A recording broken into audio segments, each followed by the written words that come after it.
ایک بیٹا جس کی وہاں پر مر جاتی ہے اس کو کہا جاتا ہے کہ 2 لاکھ کا بل ادا کرو گے تب تمہیں تمہاری ماں کی ڈیڈ باڈی دی جائے گی۔ ایس ایچ او میری بات رشوت کے بغیر نہیں سنتا، اس کے تھانے کے اوپر لکھا ہوا ہے کہ رشوت دینے والا اور لینے والا۔ ہم جب امداد لے کر جاتے ہیں سب سے پہلے 4 اگست کو ہم نے ایک خیمے کا ریٹ پوچھتے ہیں، 3500 کے اندر ہمیں خیمے ملتے ہیں، اور 4 گھنٹے کے بعد جب اسی دکاندار سے میں پوچھتا ہوں کہ ہمیں 500 خیمے دو تو وہ اس 3500 خیمے کو 16,000 کا ریٹ دے کر کہتا ہے اگر لینا ہے تو لو کی قسم۔ آج بھی ہم یہ کہتے ہیں کہ نبی کے کلمہ حق کو لے کر انشاءاللہ تعالی نکلیں گے۔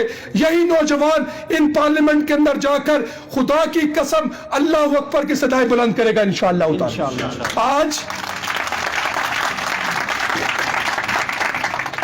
آخری بات کیا کہ جناب مسلم طلبہ محاذ کے ترجمان سردار مظہر صاحب کو دعوت خطاب دینے سے قبل اتنا کہوں گا، لویں دلوں کی ہوا میں اچھالتے رہنا، لویں دلوں کی ہوا میں اچھالتے رہنا، گلوں کے رنگ پر تیزاب ڈالتے رہنا، میں نور بن کے فضا میں پھیل جاؤں گا، تم آفتاب میں کیڑے نکالتے رہنا۔